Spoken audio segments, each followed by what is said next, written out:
selalu sehat. Aduh, begini. Ini ya, Anda belum tahu ya. Saya itu kena kanker diambil 5 isi perut saya. Aku tahu Mbak Naning kena karena aku kan udah baca nih. Ya, Kak. Hmm. Malam, Mbak. ini Mbak mitra Lita. saya, Kenapa Mbak? mitra saya Oh, itu mitranya sudah. Mbak Yes, Naning. Iya, yes. Maaf, aku selamat. mute dulu ya. Ini soalnya azan. Ya, ya, ya, ya, ya, ya. Oke, oke. Silakan, silakan. Ya, selamat malam Mbak Nur Selamat Fitri. malam. Selamat malam. Iya, seneng deh lihat teman-teman semua. Dek-dek. Penasaran ya nanti ya sama bukunya Mbak Naning ya. Ada yang Aduh, sudah aduh. baca, Mbak? Ya, sudah baca. Udah baca ya? Saya Iya, aku juga buku ini aku cari-cari 2 tahun pencarian. 2 tahun Iya, pencarian. iya, iya. Iya, teman-teman yang lain siapa aja? Atau kita mulai saja ya biar eh Lid, kita mulai ya Lid ya, Mbak Naning kita mulai ya. Ya, Ya, Silakan. saya jadi tamu ngikut aja. ya Mbak, ya Mbak. Ini masih ada nih yang masuk-masuk dulu. Oke, ya selamat malam teman-teman. Eh, Selamat malam, terima kasih sudah hadir bersama. Wah, sibuk mengadmit. Terima kasih sudah hadir bersama kami dan surprise sekali bahwa yang ikut menghadiri apa namanya ya, diskusi tentang Mei Merah 98 ini banyak ya. Dan saya senang karena memang ini sesuatu yang harus kita tidak lupa, yang tidak boleh kita lupa. Ini adalah bagian dari mengingat sejarah. Tapi memang ketika kita membaca ini bukan berarti kita membaca, bukan kita ingin membuka, tetapi warisan lama, tapi untuk kita sama-sama belajar dan mungkin untuk tahu, bisa memahami apa yang terjadi dan memperbaiki apa yang seharusnya tidak, yang harusnya kita hindari atau supaya itu tidak terjadi lagi. Maaf ya, saya sambil bolak-balik yang admit-admit. Oke, saya mungkin sebelum saya berikan kepada Mbak Naning, mungkin ada yang perlu saya sampaikan bahwa tentang ocehan random. Mungkin nanti Lita juga bisa bantu. Jadi ocehan random ini adalah klub klub buku diskusi, eh, klub buku yang memang kami adakan sebenarnya bertiga. Jadi ada saya, ada Lita, dan satu lagi almarhum Guni. Nah, karena kami sering berdiskusi tentang buku, terus kemudian kita bilang, yuk kenapa kita nggak bikin acara ini? Klub buku kami sudah berjalan selama 1 tahun, dan ini Baik. bulan ke-13. Biasanya selalu diskusinya kami lakukan secara Zoom. Kenapa? Karena Lita tinggal di Bandung, saya di Tangerang Selatan, Guni waktu itu di daerah Bekasi. Jadi untuk mempermudah dan kami merasa kalau Zoom kan bisa menjangkau semua. Jadi lebih enak buat kami. Jadi kurang lebih begitu. Mungkin dan kenapa disebut ocehan random? Karena kami ingin keluar dari, karena kami ingin semua bisa dengan bebas bertanya, belajar. Jadi tidak terkungkung seperti biasanya. Jadi kami ingin penulis mendengar apa kata pembacanya. Karena jadi bukan penulisnya aja yang bicara, tapi mungkin pembacanya juga ikut menyampaikan, mungkin mengkritik, mungkin bertanya. Jadi interaksinya lebih lebih apa ya? Lebih hidup. Eh, Lita ada yang mau disampaikan sebelum kita tentang ke Mbak Naning? Aku nanti dulu, ini masih berisik banget. Itu berisik banget. Oke, Lita ini adalah penerjemah dari yang biasa di margin kiri, Lita Suryadinata. Saya selalu salah dalam menyebutkan nama bukunya. Pembakaran buku dari masa ke masa ya. Penghancuran buku dari masa ke masa. Lalu ada Marina Leida, itu juga terjemahannya Lita. Lita juga menulis buku anak-anak tentang menarik tentang pertanyaan seorang anak. Jadi terinspirasi oleh interaksi dia bersama anaknya yang bernama Skala. Jadi dari situlah dia menulis buku yang bisa dibaca oleh anak-anak. Kurang lebih begitu. Oke, mungkin kita ke Mbak Nani. Lita udah kelar belum? Belum. Oke, kalau begitu kita serahkan Ya, ke Mbak oke. Nani. Oh, oke, Lita. Udah. Oke, Lita. Sebelum Maaf ke ya. Mbak Nani. Ya, silakan, silakan. Ya, Saya pendengar. Ya. ya, Mbak Naning. Jadi saya dan Juin itu sering gibahin penulis sebenarnya dan novel. Oh ya gitu. Iya, dan novel ini ceritanya begini, ceritanya begitu, tetapi lebih ke pengembangan ya Mbak Naning, lebih Ya, ke apa yang bisa kita dapat dari apa yang kita baca.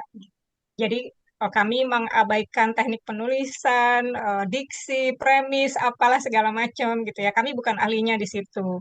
Jadi ocehan random memang dibentuk bagi pembaca buku. Dan kami berharap semua yang hadir di forum ini, ocehan random ini, bisa dan mau dan bersedia berbagi eh, pendapat dari apa yang dialami, atau ya yang relate gitu ya. Kira-kira, wah bacaan kita relate nih gitu. Makanya kami namakan ocehan random. Seperti yang seperti yang diceritakan Juin tadi, kami awalnya bertiga, tetapi bulan Agustus tahun lalu rekan kami Gunawan Wijaya meninggal dunia tutup usia.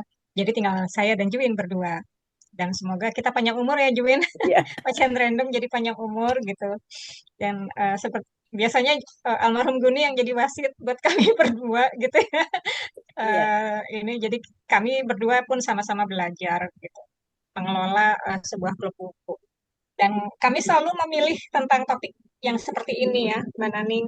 oh Eh, itu yang lama ya. yang lama, iya. Selama Mohon ya. maaf, saya tuh punya ini dapat moratorium pembelian buku dari suami, Mbak Oh Naning, begitu. karena bukunya nggak, ruangannya udah nggak muat. Rumah saya udah nggak muat sama buku. Jadi kalau saya beli buku baru dicemberutin gitu.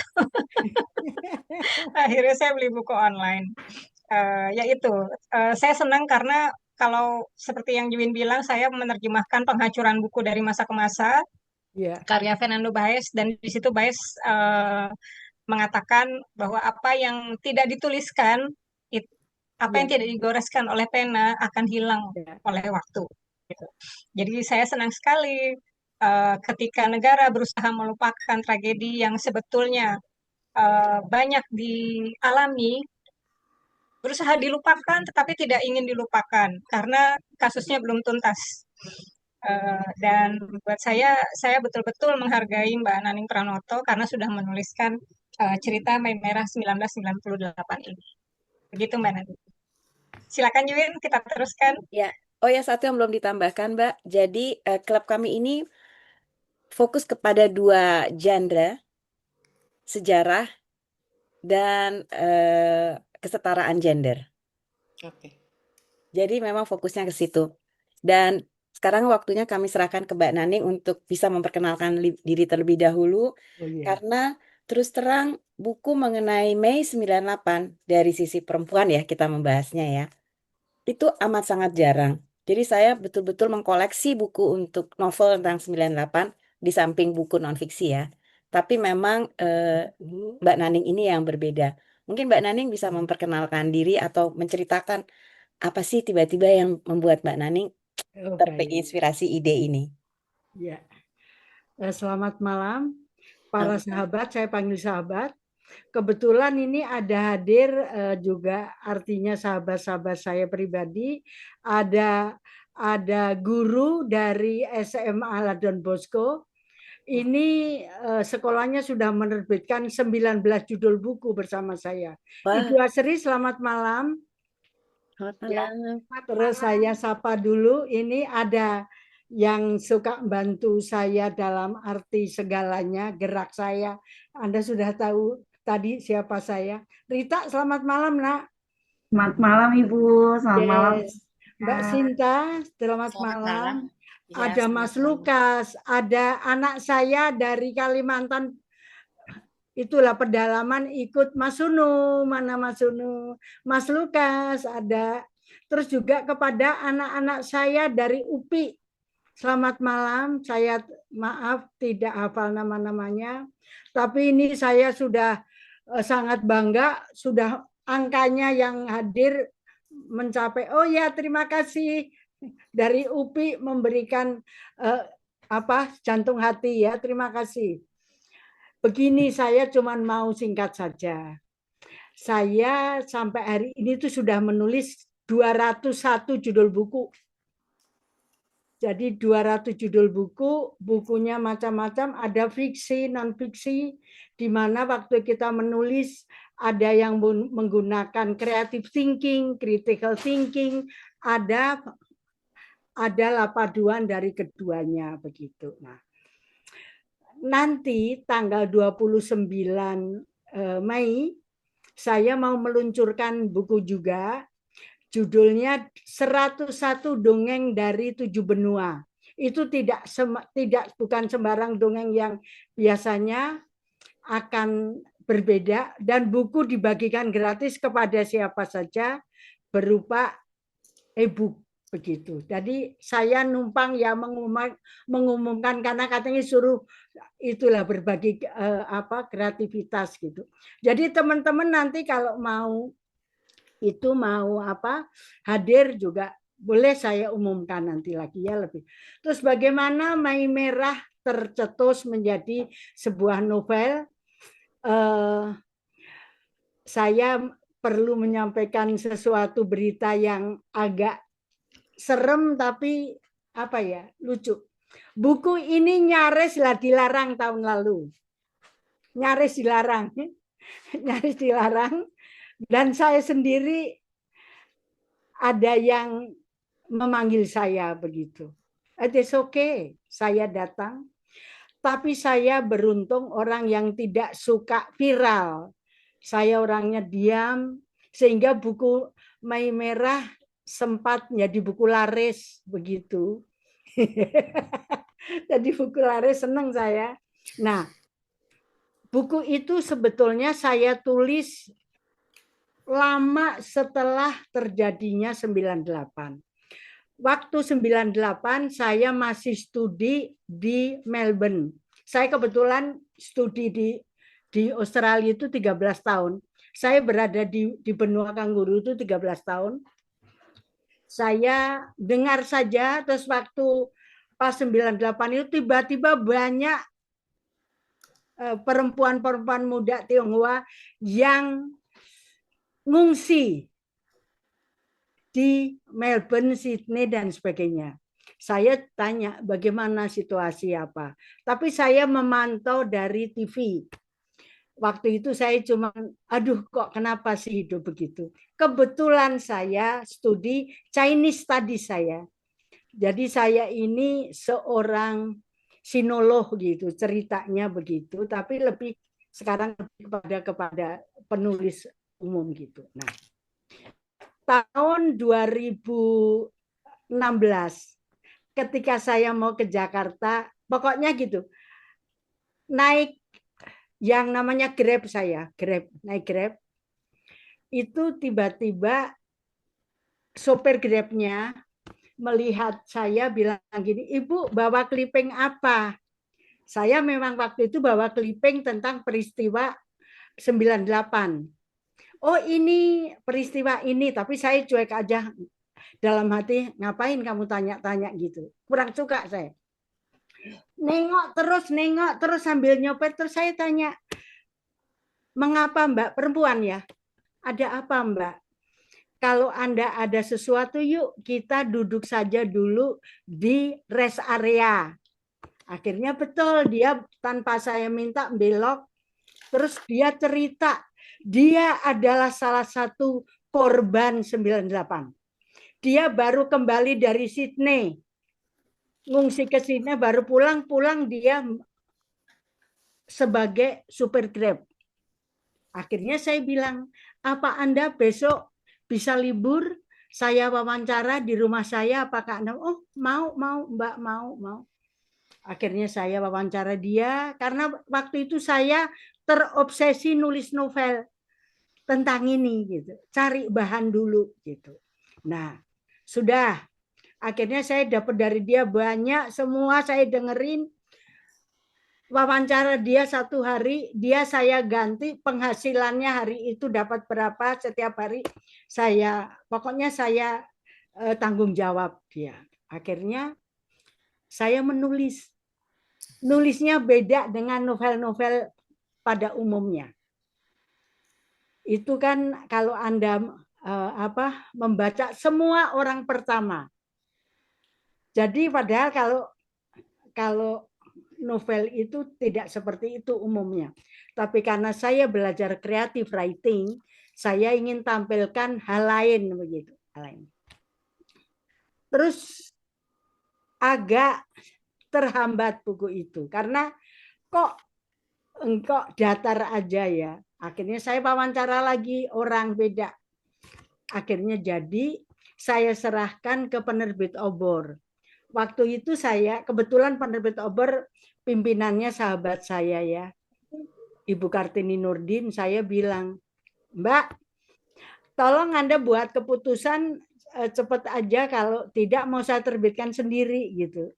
Saya memang suka ya, teman-teman suka kurang ajar saya sama penerbit. Saya suka begitu kalau tidak mau, karena apa? Saya selalu ingin menerbitkan buku saya. Dan saya selalu nabung, punya biaya sendiri gitu.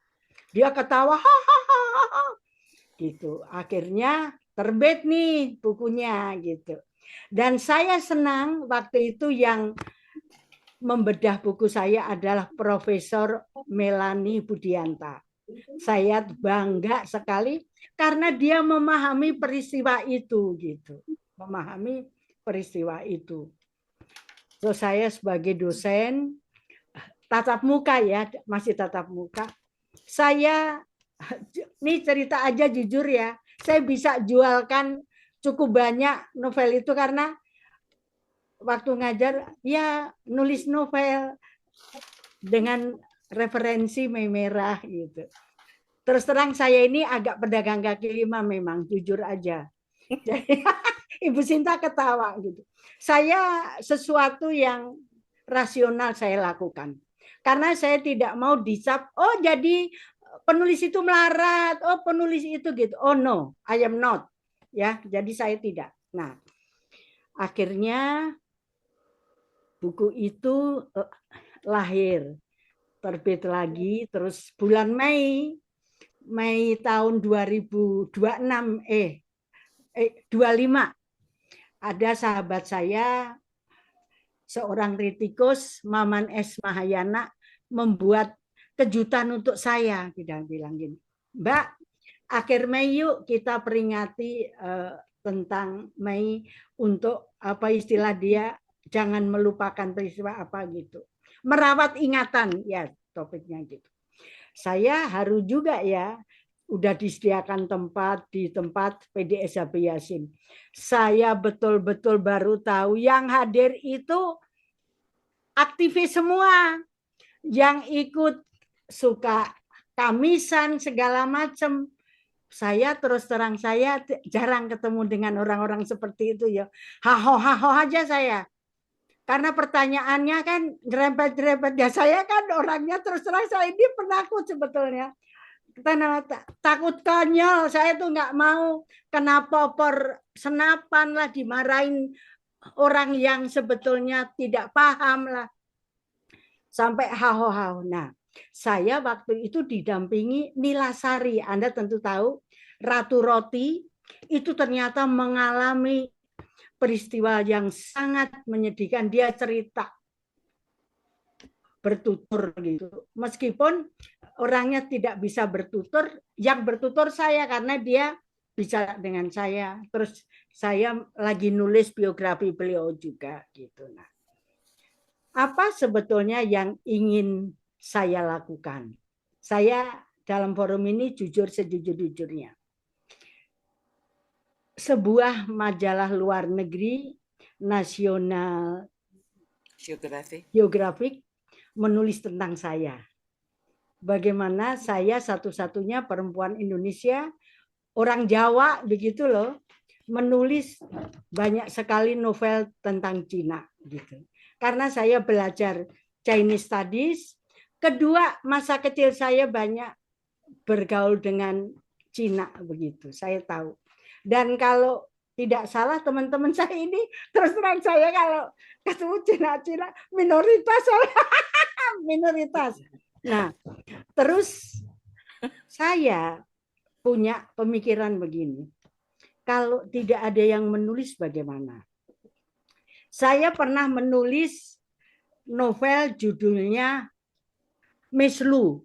Meslu itu kepedihan perempuan-perempuan Chinese yang pulang ke Cina. Ganti nama lah, pusing lah, inilah. Pernah dikupas oleh Profesor Dr. Budi Dharma. Dan novel itu dinyatakan novel asimilasi terbaik di Asia Tenggara. Itu. Nah, saya betul-betul ya. Jadi sebetulnya Mai Merah ini kelanjutan tangisan perempuan Tionghoa. Bagaimana meratap mereka gitu. Nah, itu. Tapi kemarin itu memang ya terus terang ya hampir ada sesuatu gitu. Terus pameran buku kemarin, pameran buku internasional, saya kaget loh. Yang beli Mai Merah itu ngantre, ya Rita ya. Saya sudah nulis buku 200 judul, baru kemarin merasa saya seorang pengarang, tahu nggak? Tidak malu nih saya. Oh pengarang ya saya ya, pengarang itu. Wah pada minta tanda tangan foto sampai, ya gitu. Itu. Jadi Mai Merah terus terang mengangkat kepedihan harga diri seorang perempuan. Perempuan bukan perempuan Jawa, bukan perempuan Sunda, tapi perempuan Tionghoa. Dan saya sangat memahami kehidupan mereka. Satu, saya belajar Chinese tadi, saya penelitian. Ketiga, saya bertemu dengan korban, salah satu korban. Saya tahu begitu. Dan saya sebagai seorang pengarang yang saya belak-belakan aja. Buku saya sudah dibeli pemerintah 37 judul gitu. Makanya bisa punya rumah ini saya, jujur aja. Punya rumah ya. Iya Mbak Naning. Ya, saya sangat tidak malu. Kenapa? Karena dicap kalau jadi seniman ki melarat, jadi pengarang ki melarat gitu. Iya. Saya tidak melarat gitu. Sorry ya, sorry. Nggak apa-apa Mbak. Ya, karena saya ingin penegasan itu. Terus kalau sakit seniman itu minta sumbangan, I am not. Saya tidak, sepeser pun tidak. Nah, kenapa saya sampai malam ini juga saya tekankan supaya adik-adik yang muda ini kalau mau menjadi pengarang, jadilah, jangan takut. Iya. Tidak takut. Oke Mbak. Jangan takut, jangan apa-apa. Dan satu, menjadi penulis atau pengarang khususnya bukan bakat, tapi niat dan banyak sedikitnya Anda membaca buku yang pemenang Nobel. Kalau Anda ke rumah saya enggak ada apa-apa selain buku, bahkan tidur pun tidur ditumpahkan buku istilahnya, gitu. Ya ini semuanya buku, semua ini yang paling buruk karena udah enggak ada sesel kayak gitu. Nah, oke Mbak, mungkin kita sekarang tanya ke teman-teman yang mahasiswa UPI kali ya, mungkin ya. Nah, teman-teman, tadi kita sudah mendengar dari Mbak Naning ceritanya tentang betul-betul bukan saya sebut kebetulan ya, tetapi memang bagi yang sudah pernah membaca buku Mbak Naning, mungkin paham kenapa disebut bahwa dalam buku ini semua yang dipakai adalah dari sudut pandang orang pertama. Nah, ada nggak dari teman-teman yang sudah membaca? Boleh videonya dibuka, kameranya dibuka? Sehingga saya bisa melihat semuanya. Ayo dong, liatin dong. Atau begini deh, siapa dari teman-teman? Terima kasih Nasruddin. Selamat malam. Suaranya masih mute ya. Selamat malam Evi. Apa kabar? Kayaknya Evi udah pernah dulu lagi. Ini dulu sudah pernah hadir. Evi, apa kabar? Hai, malam. Selamat malam, Deva. Evi sama Nasruddin udah pernah baca bukunya belum? Udah. Udah? Oke. Wah, terima kasih. Mantap. Nasruddin udah baca bukunya? Sejauh ini belum, Bu. Oh, Oke. belum Nggak apa-apa. Tapi kenapa tertarik mengikuti acara ini? Kalau menurut saya, kenapa saya tertarik itu karena saya pengen tahu gitu, Bu, isi dari buku tersebut, dan barangkali dengan adanya insight dari buku tersebut tuh sekiranya bisa saya tertarik untuk membacanya seperti itu, Bu. Oke, nggak apa-apa. Bagus kok. Kalau Leva bagaimana? Leva gimana, Leva? Suara saya terdengar? Terdengar. Dengar. Kebetulan saya juga belum baca, Ya. tapi mungkin pada awalnya eh, saya ikut ke sini itu untuk tugas kuliah juga gitu, mata kuliah untuk pengganti kelas. Tapi ternyata apa ya? Kalau saya kan di kampus itu ikut asas gitu. Sudah banyak mengikuti diskusi-diskusi buku dan kebetulan rasanya di sini oh ya mirip-mirip juga sama di kampus jadi ya ikut saja. Tadinya takut ya? Iya. Enggak kok, makanya kita namanya ocehan random. Jadi kita tidak merasa bahwa kita ahli, tapi kita betul-betul share sebagai pembaca seperti apa sih. Siapa tahu kayak Nasruddin tadi, setelah mendengar kita berdiskusi, jadi mau membaca bukunya. Ini baru Evi, ada lagi nggak yang lain? Kalau belum, kita tanya dulu ke Evi kali ya. Evi, bagaimana kesannya baca buku ini? Evi sebelumnya udah pernah ikut. Seru. Iya. Pokoknya kalau menyangkut Mei itu rasanya apa ya? Tergetar aja sih gitu. Karena ingat oh ya ini udah bulan Mei ya rasanya kalau baca buku Mei Merah ini emang kayak apa ya ditarik lagi ke tahun 98 apa terutama di Mei 98 itu buat aku buku ini bagus. Terus Mbak Nani cara berkisahnya tuh menarik dan ada di bab-bab tertentu yang apa namanya menjengkelkan, terus sedih banget gitu. Terus saya pokoknya campur aduk deh Mbak Nani ini bikin apa ceritanya nih.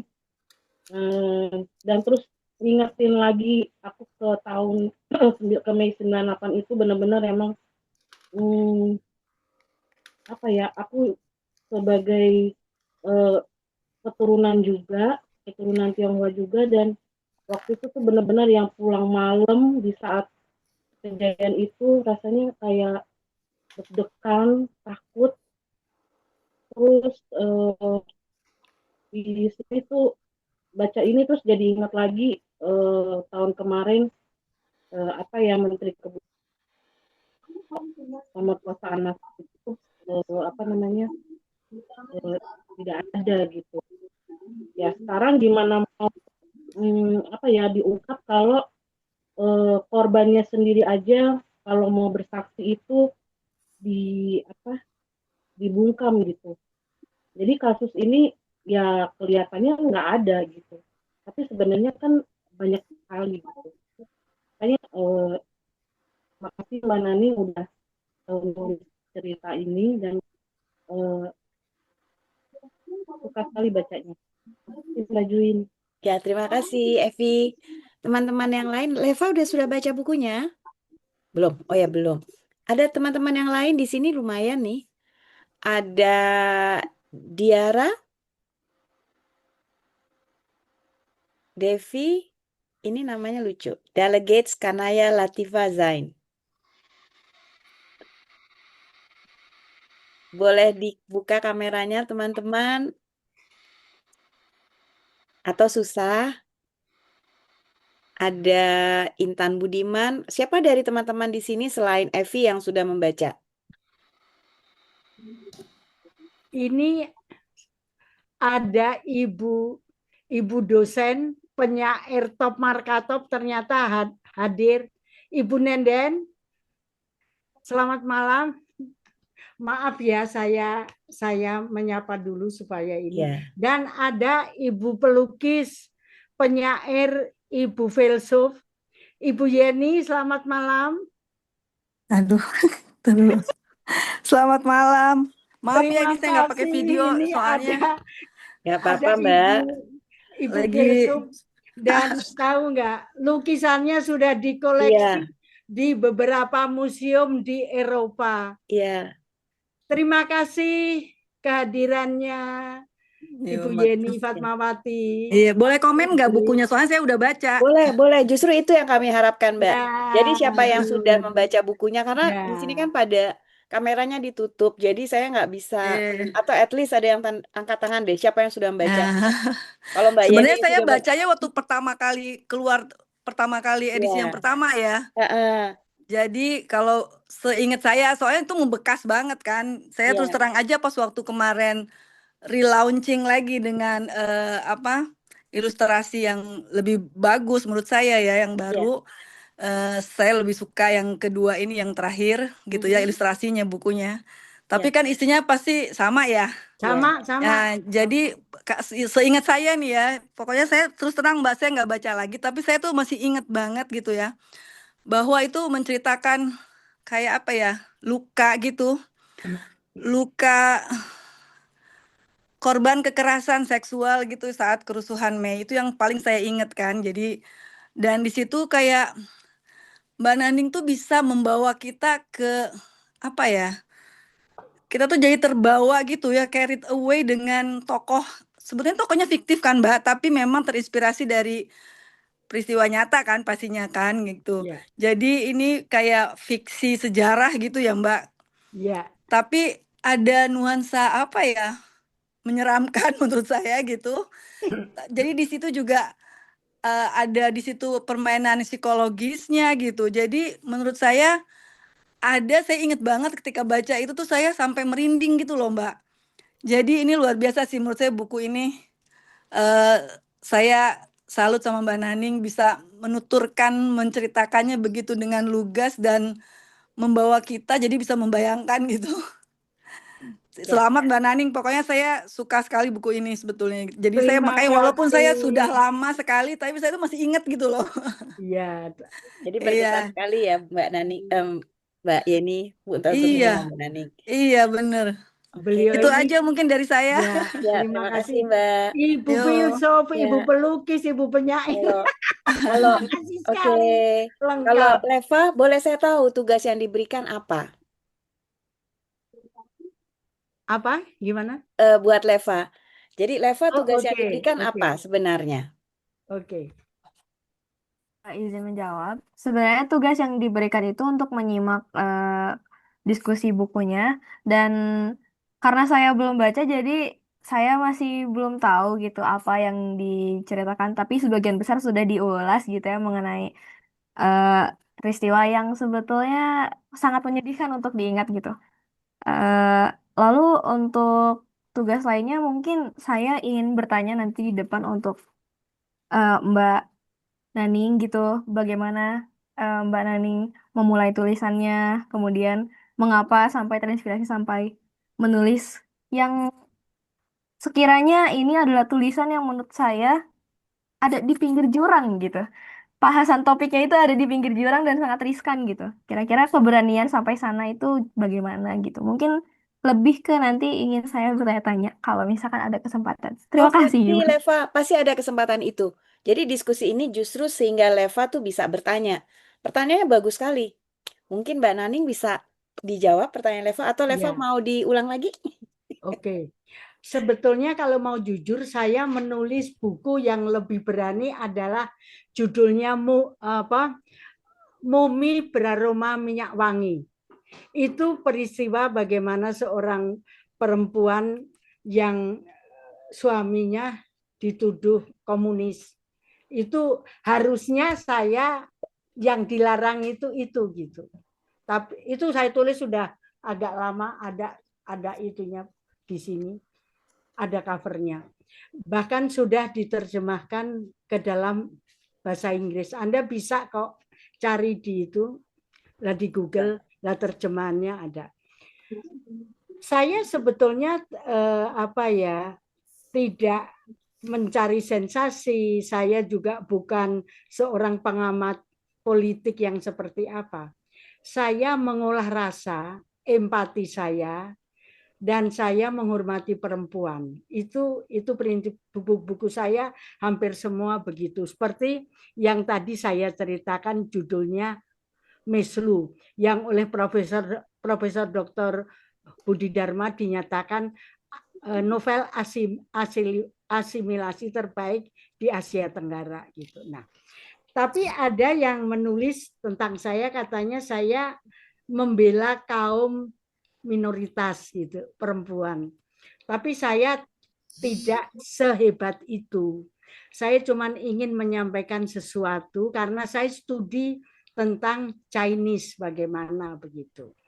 Terus kebetulan bisa merangkai cerita begitu, dan saya memang waktu itu pernah ingin menulis sejarah gitu. Tapi Anda tahu kita tidak mungkin bisa menulis sejarah karena sejarah ditulis oleh orang tertentu yang punya power. I am not, saya tidak gitu ya. Jadi itu saja. Dan Anda kalau mau menulis perlu bacaan untuk referensinya. Tidak hanya apa yang ada dalam pikiran, tidak. Membaca banyak sekali, termasuk saya banyak membaca kerusuhan-kerusuhan tentang Tionghoa tahun 1800 sekian, 1900 banyak. Ada semua di koleksi buku saya. Jadi sekali lagi kalau mau menulis bagus, tidak cuma mengarang meskipun kita pengarang, tapi kita membaca, terus juga kalau perlu belajar filsafat meskipun cuma sedikit gitu. Karena kita filsafat adalah mengajak kita berpikir manusiawi. Demikian, terima kasih. Terima kasih Mbak Naning. Ya. Leva, sudah terjawab pertanyaannya? Sudah. Nah, mungkin ada banyak dari teman-teman yang memang belum membaca seperti Leva dan Nasruddin. Mungkin Lita bisa dibantu diceritakan dulu ya sinopsisnya. Apa sih persisnya Mei Merah 98 ini? Iya, ini cerita tentang korban perkosaan massal di Mei tahun 1998. Kebetulan saya masih mahasiswa waktu itu Mbak Nani, tahun 98 itu. Dan ikut, memang ya mau tidak mau ikut terlibat ya dalam arus gerakan mahasiswa pada masa itu. Dan ini ceritanya seperti yang tadi Mbak Nani sudah ceritakan, masing-masing dari sudut orang pertama, dari sudut pandang orang pertama. Yang pertama Humaira, ini korban. Dan Humaira ini tidak tahan dengan tekanan batin yang dihadapi karena peristiwa yang tidak begitu ia inginkan dalam hidupnya gitu ya. Sehingga dia melahirkan anak dan diberi nama Lu.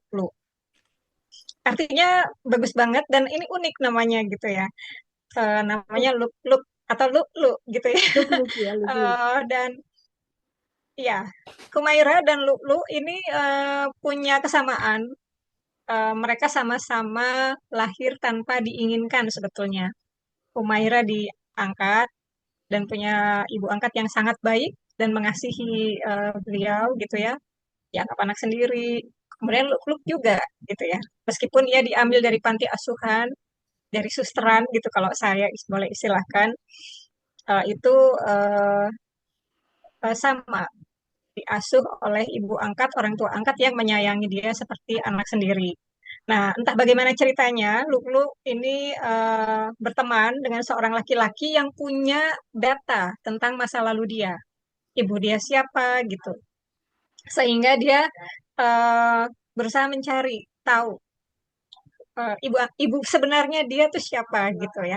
Anak masih 16 tahunan, lagi gampang tersulut gitu. Jadi dia kabur dari rumah. Begitu ceritanya kurang lebih. Dan ini plot twistnya banyak banget seperti tadi karena masing-masing tokoh di sini bercerita gitu ya. Ibu angkatnya Lutfi bercerita, ibu angkatnya Humaira bercerita, sahabatnya bercerita gitu.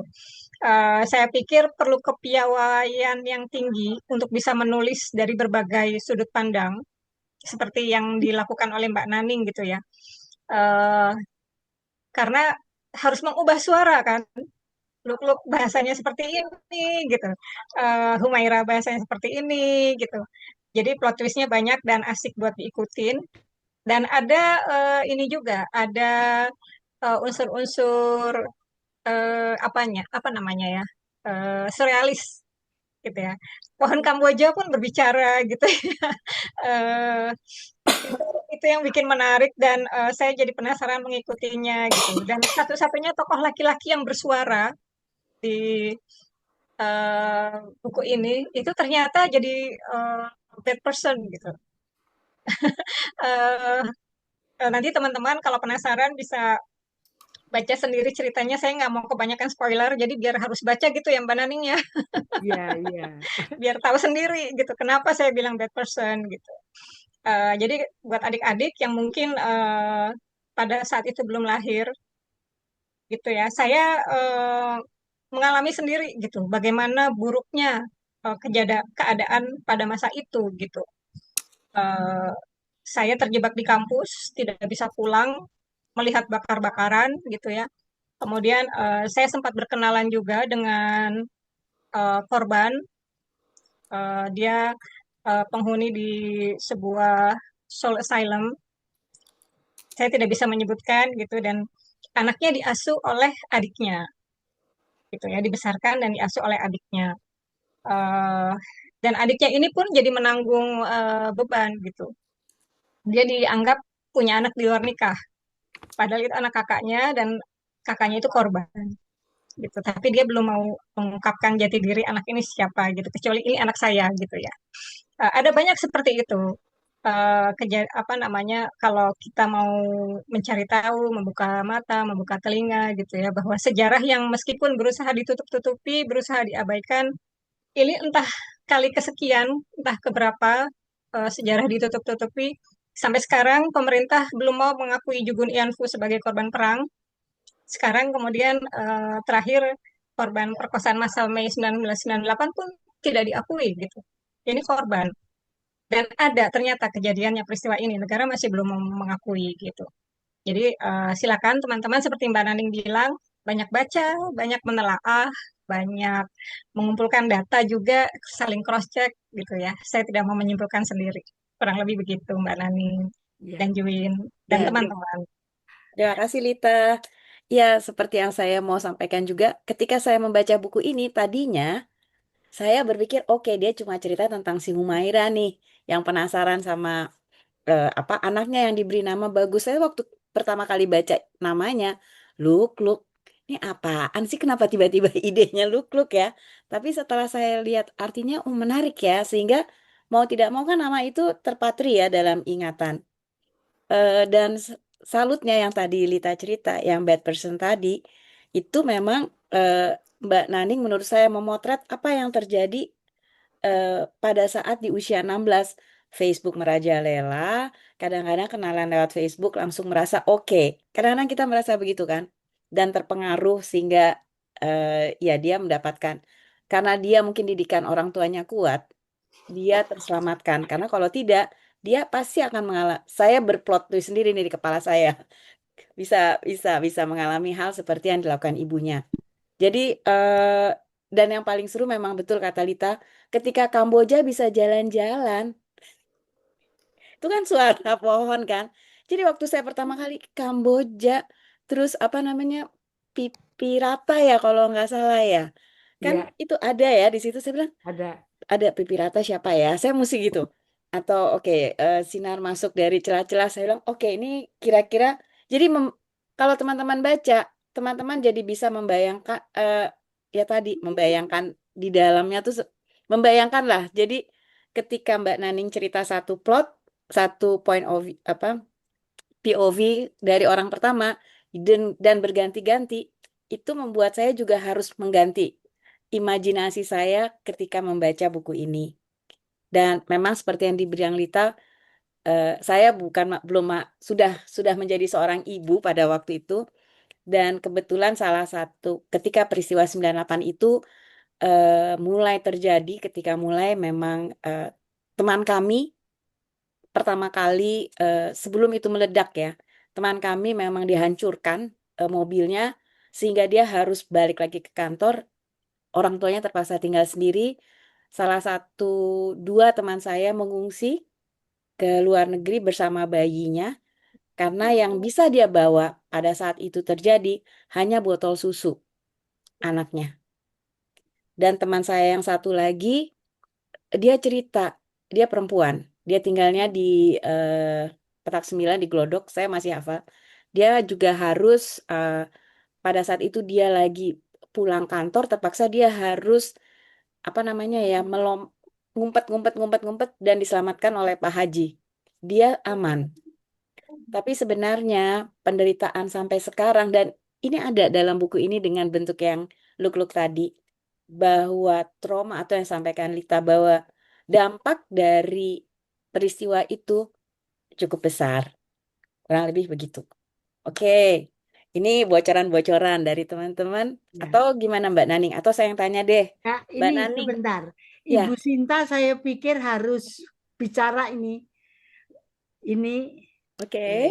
Iya. Ya, sebentar saya perkenalkan sedikit. Beliau penyair, ya. beliau juga seorang aktivis, beliau juga kutu buku begitu, dan termasuk pembaca Mei Merah pada awal-awal buku baru terbit, dan waktu peluncuran ada Ibu Profesor Dr.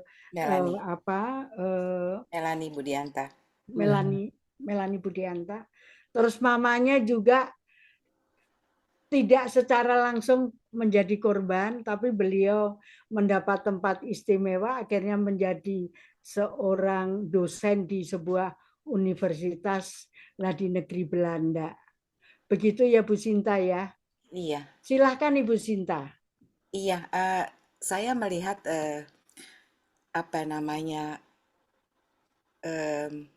sudut pandang yang Ibu Naning ambil adalah sudut pandang yang unik ya, arwah begitu, yang bercerita. Kemudian bahwa di tahun 98 itu kebetulan ibu saya datang dari Belanda dan persis Soeharto menyatakan mengundurkan diri, artinya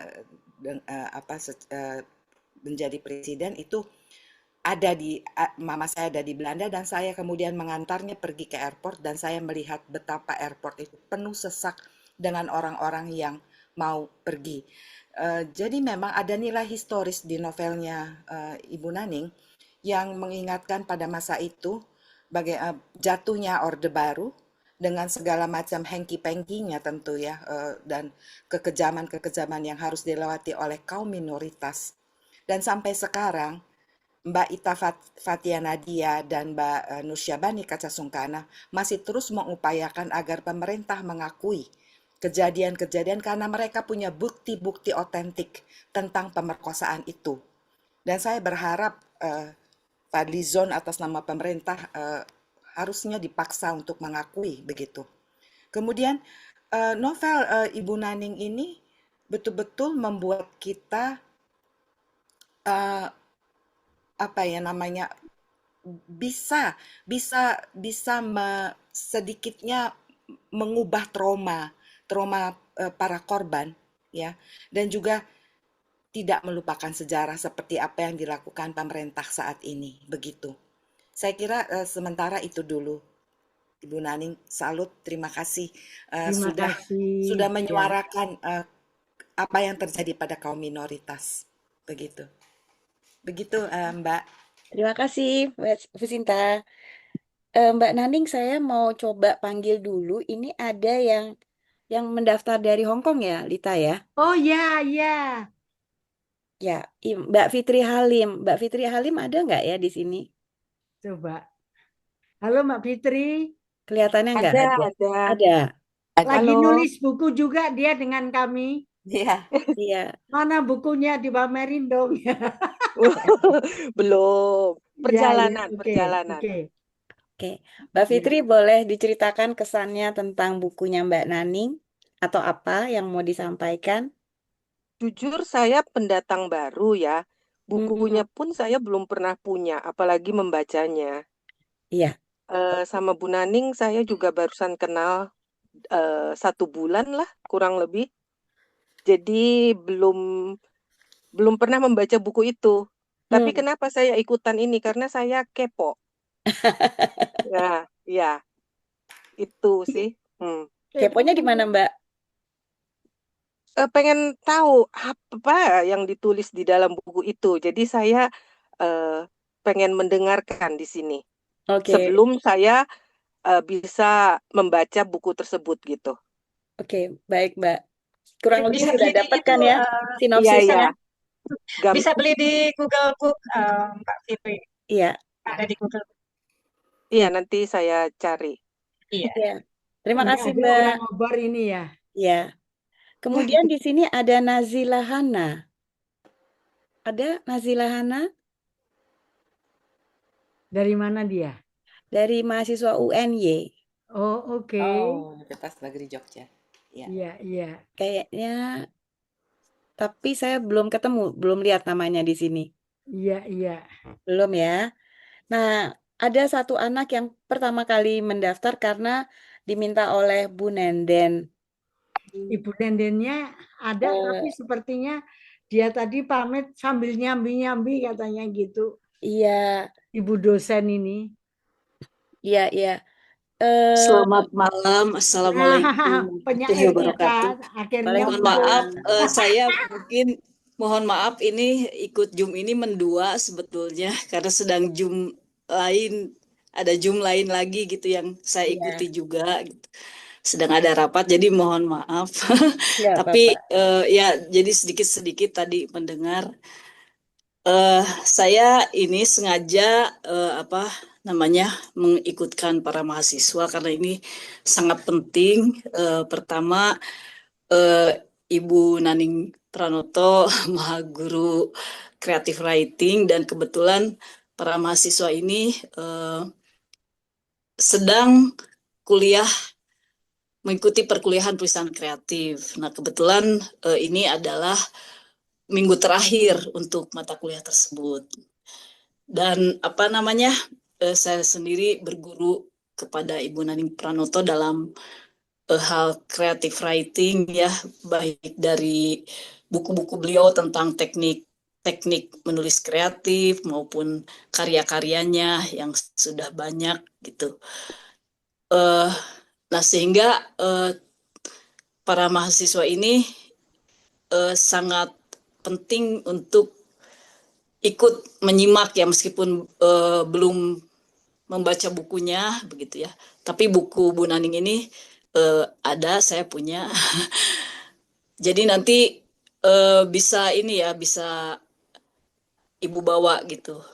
Karena kebetulan apa namanya belum sempat disampaikan di kelas juga tentang bukunya gitu. Nah, justru dari sini diharapkan jadi apa penasaran gitu ya. Jadi kepo kalau tadi istilah Mbak siapa tadi begitu. Dan ini kan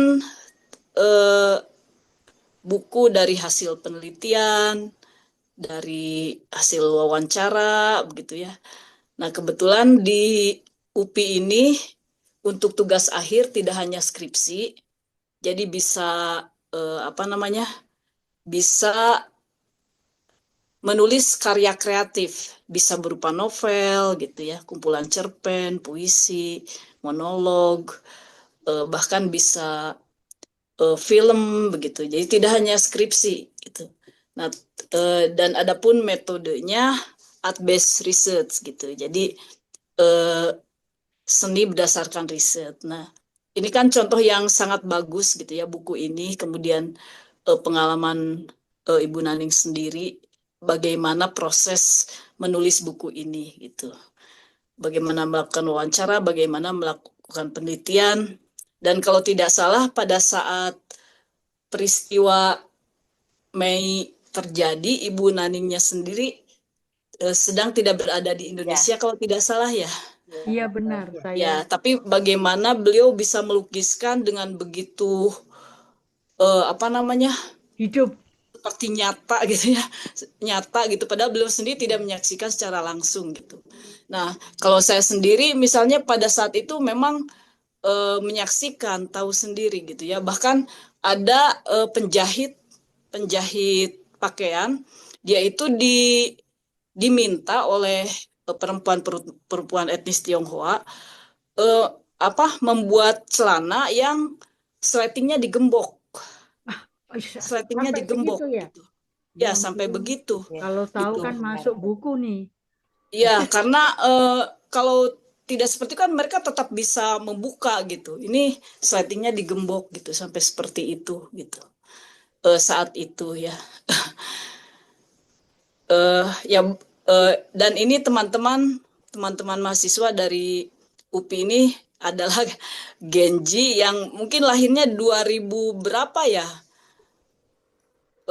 Jadi sama sekali mereka mungkin tidak terbayang Orde Baru itu seperti apa, peristiwa Mei. Nah, tapi justru di sini jadi tahu ya, karena buku ini kan merupakan fiksi sejarah gitu, bisa dikatakan fiksi sejarah gitu.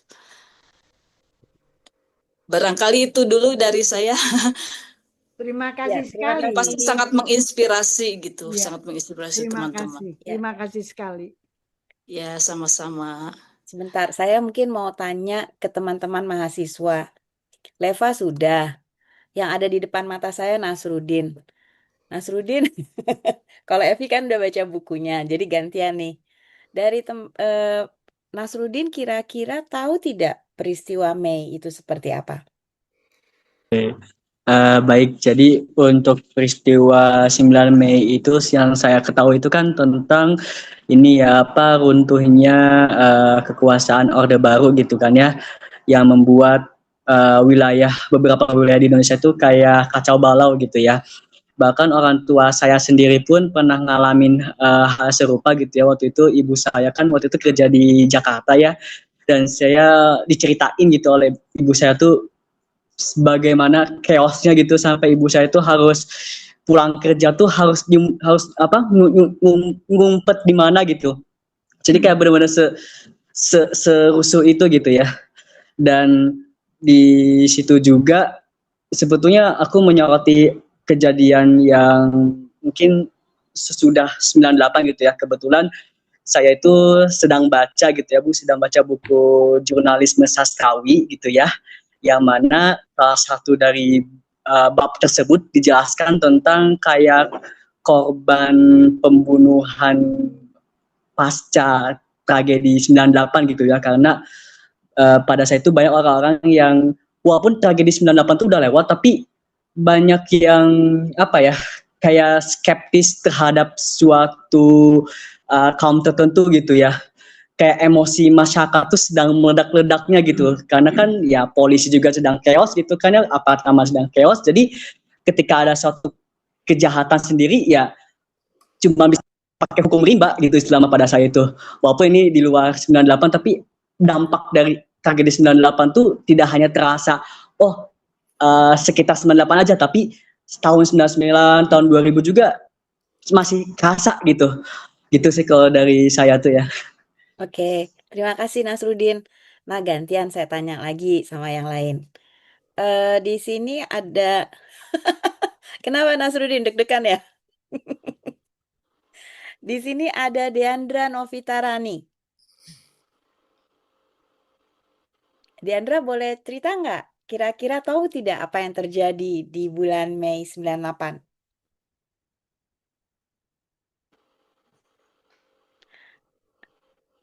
Atau Vira yang tadi WhatsApp saya minta linknya Mbak Naning? Iya. Vira? Gimana? Wah, ini kan lagi bukan ujian. Jangan-jangan sekedar absen nih, Bu dosen. Karena disuruh Mbak Suruh Bu Bu dosen Nenden jadi hadir. hadir. Ayo dong, berani bicara dong. Ada yang bisa bicara nggak? Ada yang mau bicara nggak? Atau lebih tepatnya, nggak ada salah, nggak ada benar. Ibu, aku mau. Oke. Apa? Hebat, keren. Bentar, saya mau menyalakan kamera dulu. Oke, that's good. Terima kasih Muhammad Fahmi Akbar. Gimana? Aduh, belum ganti background ya sudah. Udah nggak apa-apa. Kalau menurut saya, bukan menurut saya ya, pandangan saya ketika melihat tragedi 98 itu saya malah melihat dari efek domino yang dilakukan oleh Orde Baru ya Ibu ya. Itu dari yang awalnya keserakahan sang pemerintah itu menjadikan efek domino kepada rakyatnya sehingga kerakusan terjadi di mana-mana. Kerusuhan disebabkan oleh efek ekonomi yang menurun drastis sehingga etnis-etnis tertentu terkena dampaknya begitu, Ibu. Ketika kerusuhan terjadi, bukan bukan yang di bukan yang harusnya dikembalikan, bukan yang harusnya dijadikan patokan untuk diturunkan, malah menjadikan efek chaos gitu. Jadi eh, orang-orang yang tidak bersalah pun disangkut pautkan menjadi korban gitu. Seperti kasus-kasus pemerkosaan itu, yang dimana yang akan dihapuskan oleh pemerintah. Padahal itu kan harusnya dijadikan eh, titik fokus gitu, bahwasanya Indonesia sedang tidak baik-baik saja pada saat itu. Dan kasus-kasus yang terjadi di 98 itu harusnya dibuktikan secara gamblang gitu, agar tidak terjadi pengulangan kasus gitu. Apalagi kasihan dong para wanita-wanita yang mungkin mereka bekerja atau mungkin mereka hanya apa ya, berdiam diri tapi tiba-tiba wah, saya diapa ini gitu. Kasihan gitu. Oke. Nah, eh, terima kasih. Panggilannya apa nih? Muhammad Fahmi Akbar. Akbar. Panggil saya Fahmi, Ibu. Fahmi, baik Fahmi. Terima kasih sudah bersedia untuk apa ya, mendengarkan ya atau menyampaikan pendapatnya. Pertanyaan saya, kira-kira ini bukunya nih. Kira-kira apa yang akan membuat Fahmi setelah mendengarkan diskusi ini ingin membaca buku ini? Eh, Kalau saya sih pengen lebih mengetahui apa ya, bagaimana respon wanita terhadap Orde Baru. Kan kalau di Orde Baru, maksudnya 98 gitu. Kan di 98 itu banyak kasus yang melibatkan wanita kan, Ibu. Kan kasihan gitu. Nah, gitu saya sebagai laki-laki itu eh, takutnya seperti mereka-mereka gitu. eh, apa emosi yang berlebihan gitu, tiba-tiba menjadi orang yang penuh nafsu. Itu tuh seperti melihat refleksi diri sendiri gitu, Bu. Terutama pada pandangan nafsu gitu. Iya, yang menarik dari buku ini, Mbak Naning tuh bercerita dari berbagai macam point of view, POV. POV korban, POV yang apa namanya, anak yang dilahirkan, POV dari yang menolong, POV dari temannya yang membawa Humaira bekerja, rasa bersalah yang timbul. Tapi kalau tadi Fahmi bilang, bener nggak sih? Kalau ke perpustakaan, coba Fahmi cari buku ini. Di sini, Fahmi bisa melihat apa yang disampaikan Mbak Naning itu betul-betul terjadi.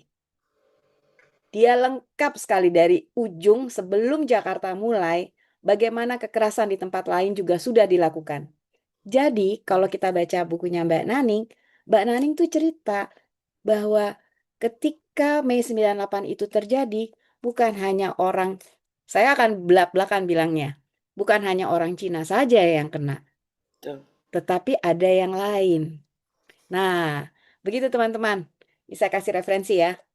Kalau mau ringan, bukan ringan sih. Supaya melihat, supaya kira-kira punya point of view apa sih, merasakan apa yang terjadi, ada di sini. Tapi kalau mau lihat lagi lebih parah, buku ini belak-belakan.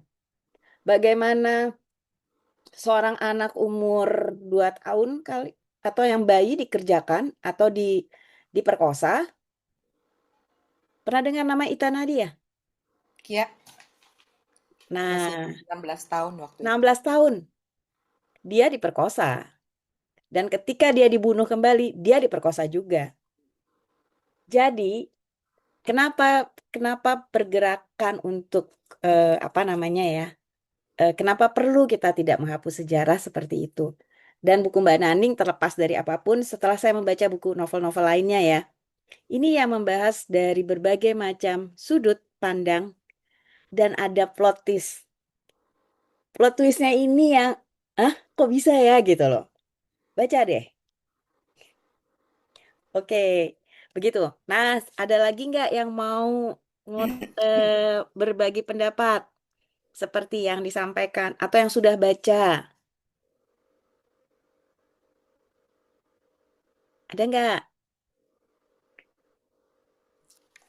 Kalau nggak, saya tanya nih ke Mbak Naning. Mbak Naning, kenapa tiba-tiba Mbak Naning punya ide ada si Kamboja? Kamboja tuh bisa ikut-ikut saya sampai mikir, gila nih, Kamboja bisa ikut sampai ke luar negeri ya gitu. Kenapa Mbak Naning? Itu satu, itu kan sebetulnya orang yang pertama menjadi saksi kan di sebuah makam kan.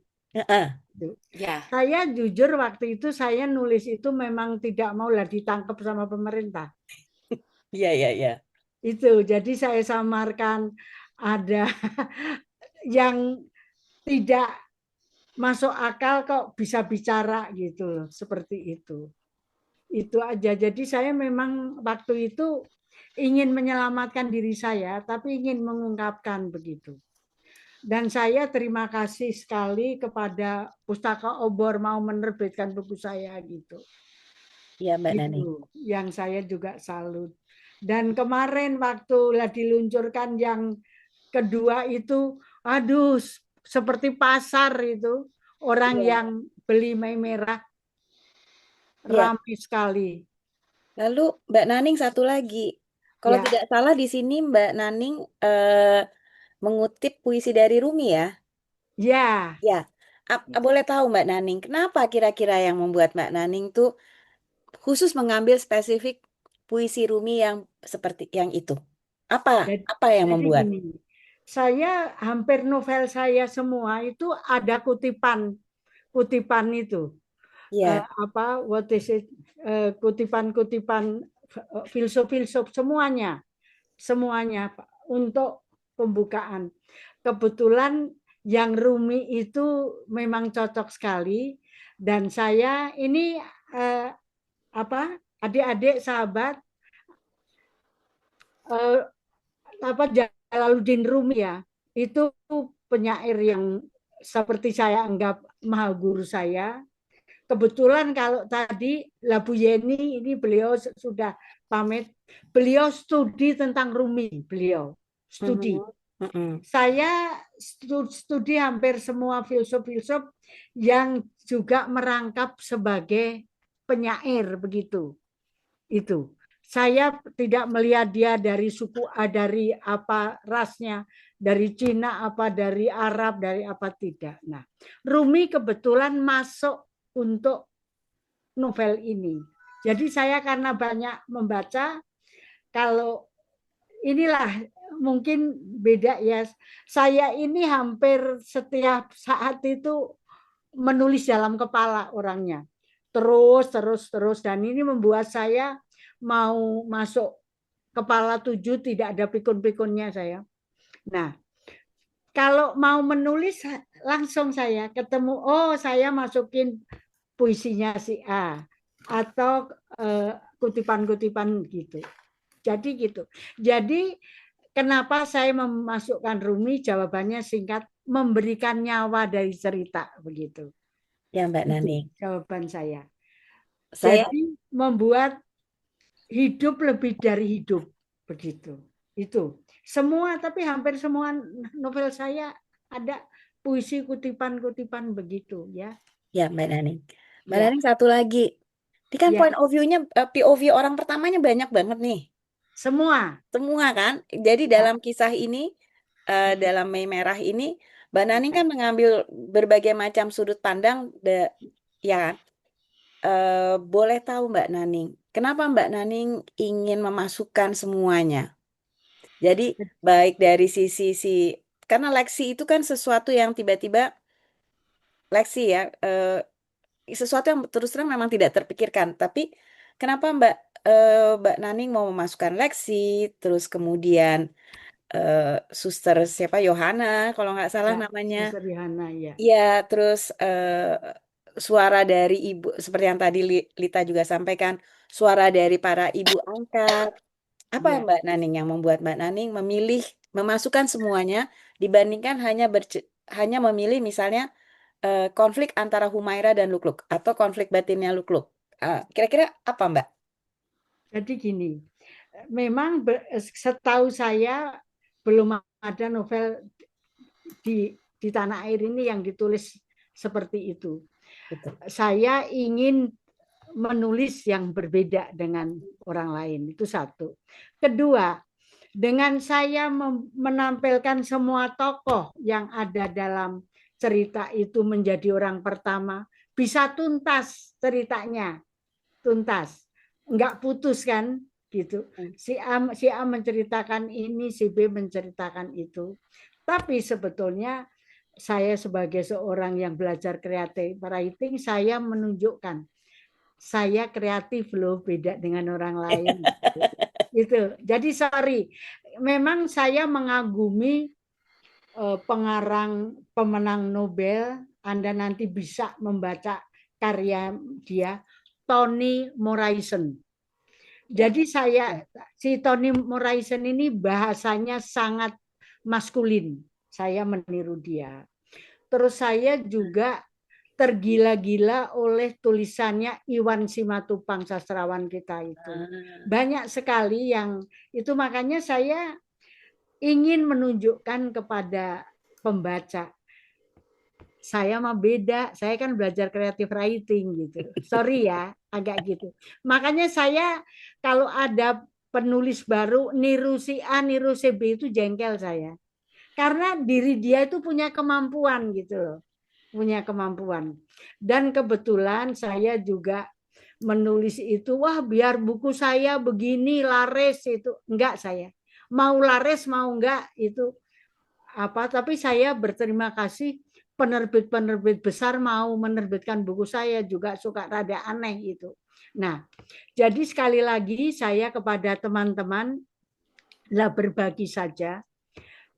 Kalau menulis jadi dirinya sendiri deh, nggak usah oh gue niru bukunya si ini karena laris, buku ini laris, oh malah tidak jadi. Nah, itu buku yang Mei Merah adalah menunjukkan gue beda sama yang lain gitu. Sorry ya saya pakai kata gue gitu. Nggak apa-apa, Soalnya mau saya bilang gue banget gitu. Gitu. Ya, Mbak Naning. Terus satu lagi yang mau saya sampaikan. Saya selalu menampilkan dialog yang berbeda antara tokoh satu dengan tokoh lainnya. Itu perlu saya sampaikan. Terima kasih. Oke, terima kasih Mbak Naning. Jadi makanya si Pita itu hello gitu kan, tiba-tiba muncul. Kalau kalian baca, kalian ketemu deh yang out of the box-nya tadi. Iya. Iya kan? Jadi seperti yang Mbak Naning bilang, jadi si ibu angkat Humaira ngomongnya beda, tapi yang paling seru sih, yang paling lucu sih si Pita ya Mbak Naning ya. Iya, betul. Pita. Iya. Oke, Evi ada yang mau disampaikan? Yang udah baca, ada yang mau ditanya ke Mbak Naning?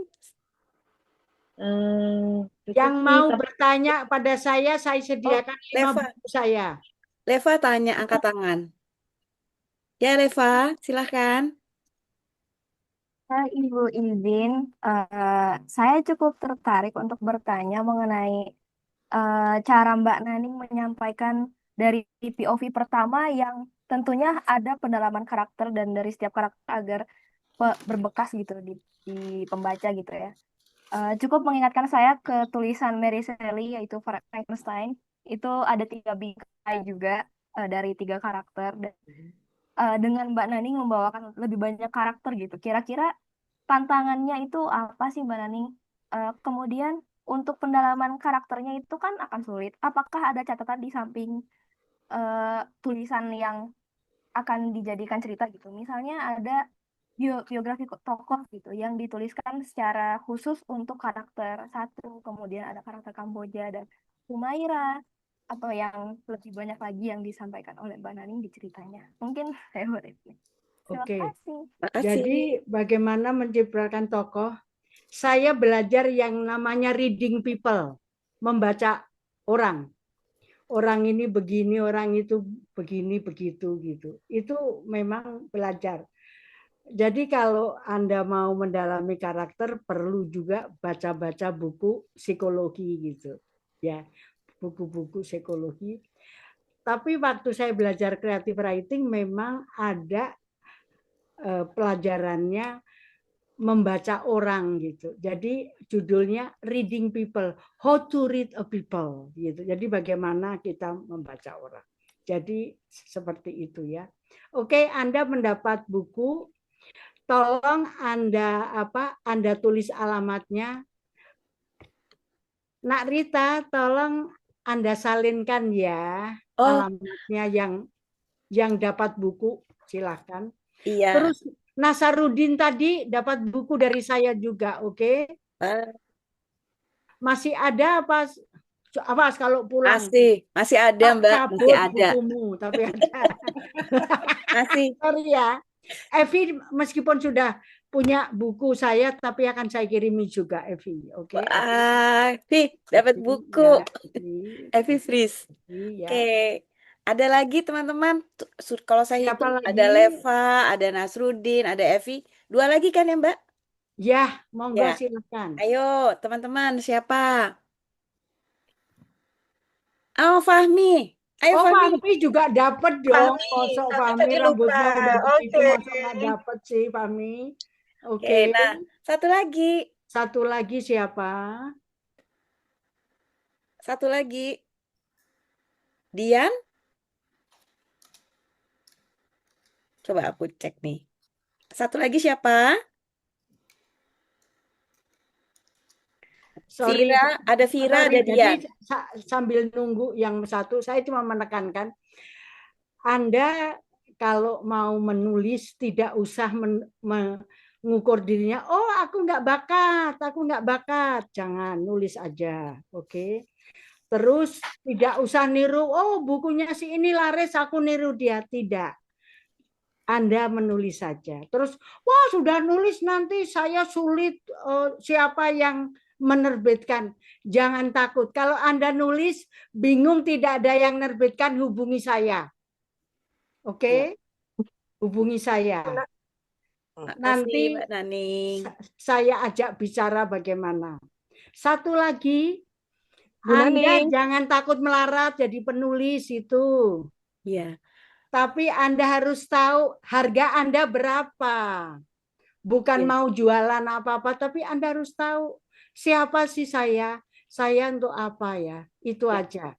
Ya. Supaya apa? Supaya Indonesia terus-menerus punya penulis atau pengarang. Apa bedanya penulis dan pengarang? Beda. Penulis ada nulis yang sifatnya non-fiksi, pengarang yang sifatnya fiksi. Ya, terima kasih Mbak Naning. Yes, Ini ada makasih. Tresna Ya. Dian. Ya, halo Ibu. Hai. Sebelumnya mohon maaf belum bisa buka kameranya karena sedang ada jaringan kurang bagus di sini. Ini siapa? Tresna, Bu. Ini Dian, Ibu. Oh, oke. Dian. Oh, ini Oke. Dian. Ya. Dian itu yang pertama kali mendaftar. Oh, Menghubungi oke. saya melalui WhatsApp. Ya, oke. Ya, Ibu. Kebetulan Dian itu penanggung jawab mata kuliahnya, jadi diminta sama Bu Nenden juga untuk mengontak Ibu kemarin. Dian juga kebetulan tertarik dengan diskusi buku karena beberapa bulan ini tuh banyak mengikuti diskusi buku bareng penulis-penulis juga. Kayak kemarin itu ada karya yang menceritakan terkait dengan perempuan juga yang judulnya Redan Perempuan. Itu tuh karyanya Kang Maman. Kemudian ada juga Seporsi Mie Ayam Sebelum Mati, dan juga yang paling awal tuh Dian ke Gramedia Jalmi membahas terkait Jalma ke yang karyanya Ziggy yang kita pergi hari ini. Nah, dari yang Dian ikuti sampai sekarang juga, yang sekarang ini kan terkait dengan peristiwa Mei 1998. Nah, yang Dian tangkap tuh banyak banget permasalahan yang kurang lebih tuh mirip-mirip gitu, terkait terutama korbannya tuh lebih banyak dialami oleh perempuan gitu.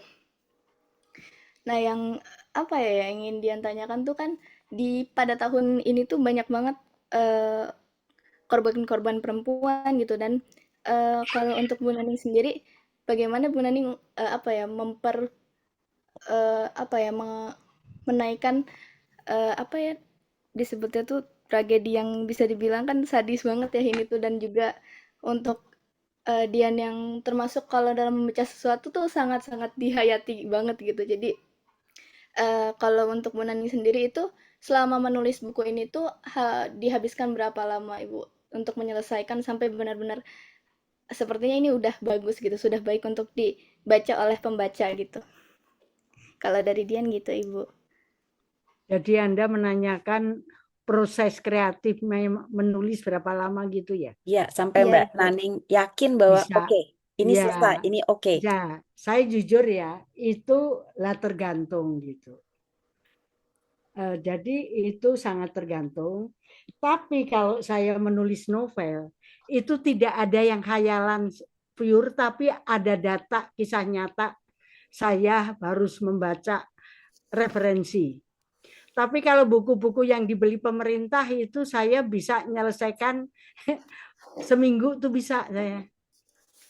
Tapi kalau buku-buku yang novel-novel saya itu bisa hampir 1 tahun. Seperti itu. Jadi tergantung bobot yang akan Anda tulis.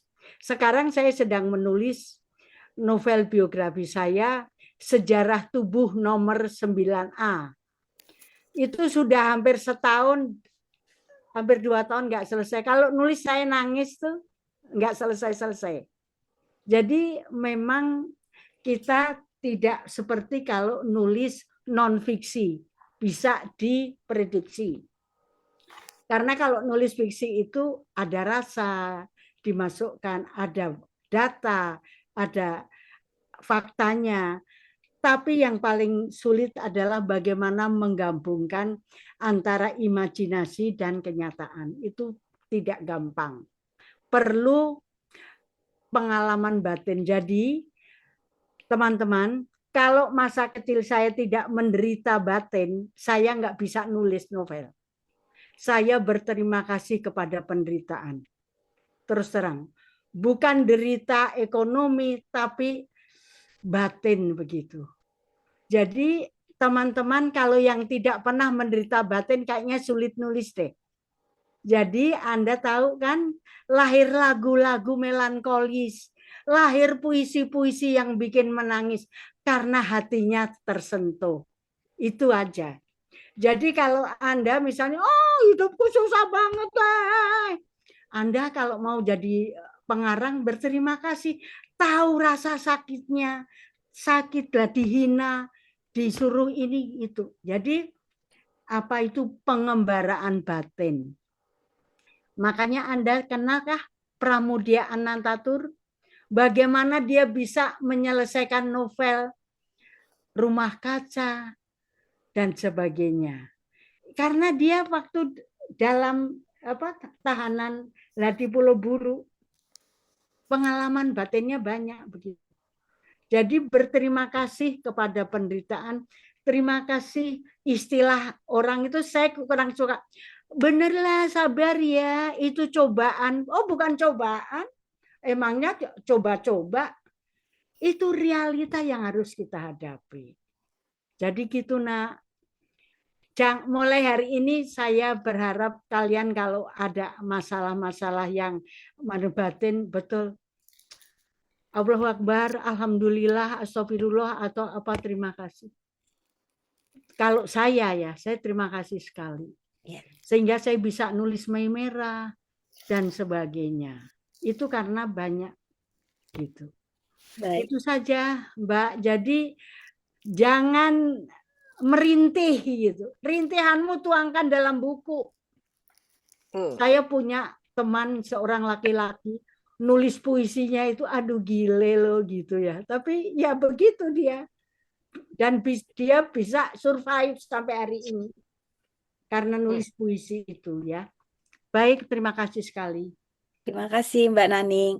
Lita, sebentar lagi rasanya kita sudah berdiskusi sekitar 1 jam ya. Jadi mungkin sebelum kita tutup, mungkin ada Lita akan menyampaikan sesuatu, sinopsis sebentar. Dulu saya ngecek sudah 5 kah Rita yang dapat buku? Sudah Mbak Naning. Oke. Saya udah hafal. Ada Leva, Ya, ada oke. Nasruddin, ada Evi, Ya, ada Fahmi, dan siap. yang terakhir Dian. Saya Fahmi. kirimi buku saya. Fahmi, ya. Maaf, saya boleh bertanya nggak, Oh ya, Boleh, silakan. Fitri? Iya. Kak Fitri. Begini, yang saya tangkap dari obrolan yang ini ya, buku Mei 98 ini terasa sangat berat, sedih, kayaknya perasaan itu diaduk-aduk gitu loh. Lah, yang saya pengen tanyakan sama Bu Naning, bagaimana cara mengatur rasa yang karena tadi bagi yang sudah membaca katanya itu beneran real gitu kan. Maksud saya real yang bisa sampai orang membuat itu sedih banget gitu loh. Lah, kalau yang membacanya aja merasa seperti itu, bagaimana yang menulisnya gitu loh. Itu kan jadinya suatu pekerjaan yang amat sangat berat. Bagaimana cara mengatur rasa itu, rasa yang campur aduk tadi, hingga menjadikan sebuah buku itu gitu loh. Saya kira begitu Bu Naning. Oke, jadi gini Bu, kalau mau menulis itu memang konsentrasi nulis. Tidak lagi nulis tapi mikir utang, mikir apa gitu. Jangan. Ya nulis aja sehingga memasukkan rasa. Kebetulan saya kan pemain teater ya. Bagaimana saya bisa acting gitu ya. Acting misalnya saya sebagai seorang mucikari gitu. Ya saya waktu jadi mucikari ya seperti apa gitu meskipun saya bukan mucikari. Saya nulis Mei Merah meskipun saya bukan korban tapi saya bisa menata rasa Bu. Makanya teman-teman kalau mau menjadi pengarang harus berani sendiri, nggak harus ubyang-ubyung sana, ubyang-ubyung sini, sering merenung. Terus kalau ada orang sedih bicara sama kita, kita dengarkan. Kita alihkan perasaan dia kepada kita. Tapi juga Bu, singkat aja ya, saya mengerjakan Mei Merah juga sakit kepala. Karena terlalu masuk dalam perasaan saya gitu. Dan saya kalau mau menulis tidak mau ketemu siapapun. Takut terpengaruh rasa saya. Saya suka bilang, maaf ya saya mau keluar kota gitu. Padahal enggak saya di rumah. Lagi Saya konsen. enggak bohong. Itu aja, terima kasih. Iya, terima kasih Bu Naning. Terima kasih Mbak Naning, terima kasih Mbak Fitri. Mungkin Lita bisa disampaikan? Ya. Sebelum kita menutup dan foto. Ya. Iya, saya selalu menggunakan judul buku yang ditulis oleh Seno Gumira ya. Ketika jurnalisme dibungkam sastra yang bicara gitu. Dan saya pikir ini istilah metafora yang tepat buat novel Mbak Naning ya, Mei Merah 1998. Mbak Naning tidak hadir di situ, tetapi imajinasinya kuat sekali, bisa membayangkan isi hati korban, bisa membayangkan isi hati orang tua yang anaknya menjadi korban, bisa membayangkan relawan ya. Kita banyak baca buku tentang korban, kita banyak baca buku tentang orang tua korban, tetapi tentang relawan itu sedikit sekali, dan Mbak Naning berhasil mengangkat itu. Jadi terima kasih sekali Mbak Naning bisa mengupas dari sisi itu ya. Terus ini buat saya bisa jadi warisan buat ini yang ada di ruangan ini kebanyakan seusia anak saya harusnya ya. Gitu. Jangan-jangan ibunya Leva itu lebih muda dari saya gitu usianya sekarang. Ya Juin ya. Begitu. Tetapi saya senang karena akhirnya ada yang bisa diwariskan. Meskipun fiksi, tentu saja kalau buat saya berangkat dari kisah nyata. Apapun itu. Meskipun itu hasil rekaan pengarang, penulis, hasil olah rasa gitu ya. Dan untuk bisa mencapai titik di situ, kita perlu empati. Dari fakta-fakta yang kita baca ya. Dari testimoni korban, dari semua uraian fakta yang diuraikan oleh sukarelawan, oleh tim pencari fakta gitu.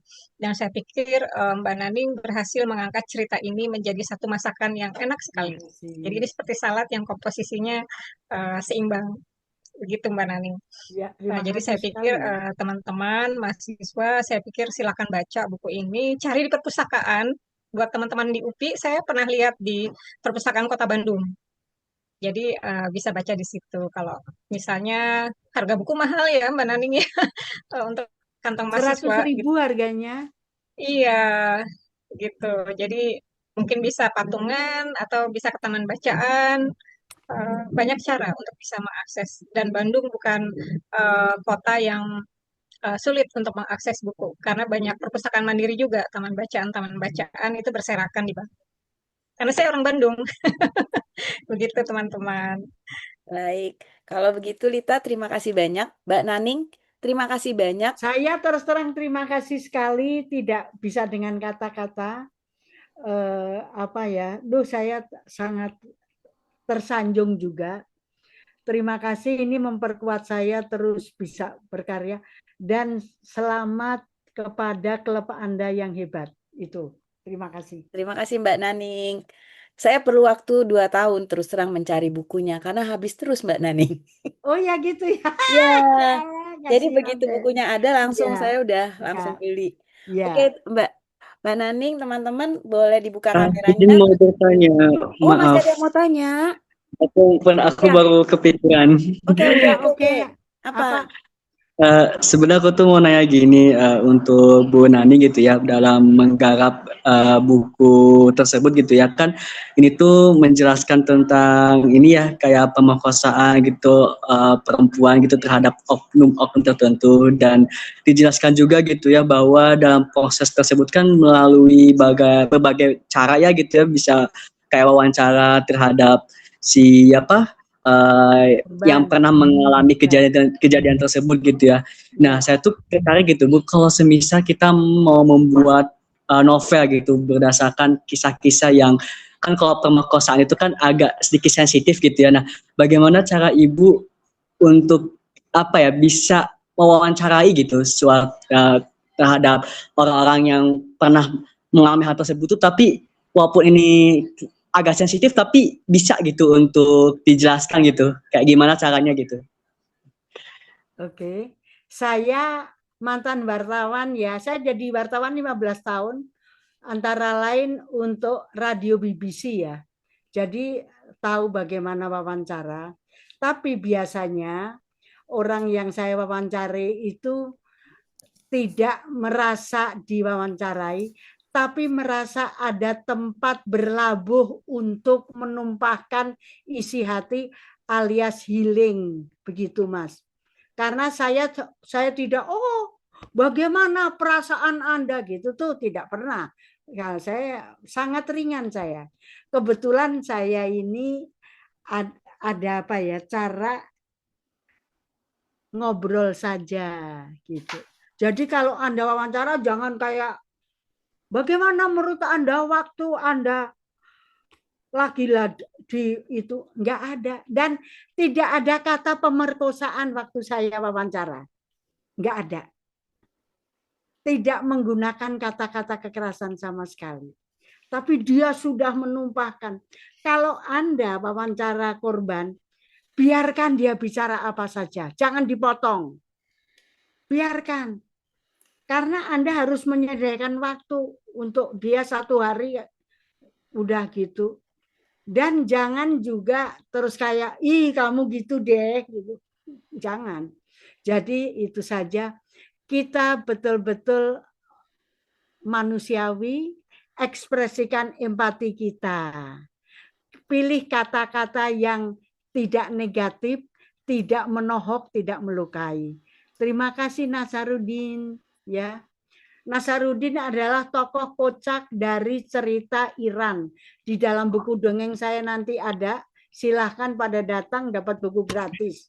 Nasaruddin, terima kasih. Terima kasih Mbak Nani.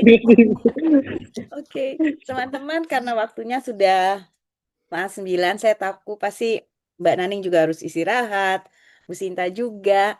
Yuk kita foto sebentar ya. Ya, Boleh, iya, kalau yang udah punya bukunya. iya. Oh iya, ini sorry saya sapa orang yang baru datang. Jeng Vero, terima kasih. Baru selesai doa dia. Terima kasih Eh, sayang. Tuh dia Ya, sudah dia sebetulnya orang yang sudah membaca Mei Merah.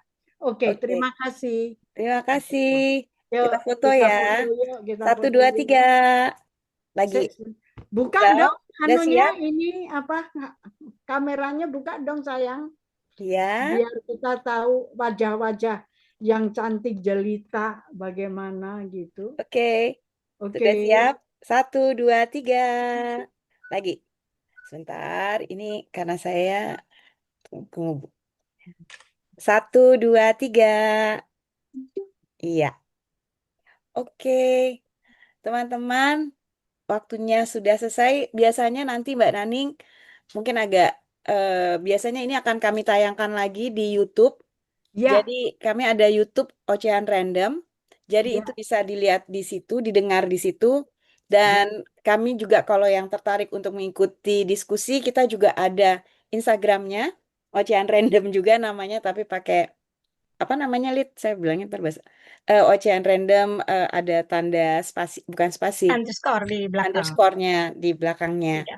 Jadi kami Ya, akan ini diskusi buku bulanan kita adakan tiap minggu ketiga, hari Oke. Jumat. ya, jadi kita biasanya nanti untuk bulan depan biasanya kami umumkan di situ. Tapi kalau teman-teman mau lihat diskusi lainnya, bisa mendengarkannya di situ. Baik, kalau Ya. begitu terima kasih teman-teman waktunya. Terima kasih banyak. Selamat malam Mbak Naning. Terima Terima kasih kasih. banyak ya. Selamat Sehat-sehat Mbak rehat ya. Saya Naning. pamit ya. Iya Terima Mbak kasih. Naning, terima Ya, kasih. Terima sehat-sehat Mbak Naning.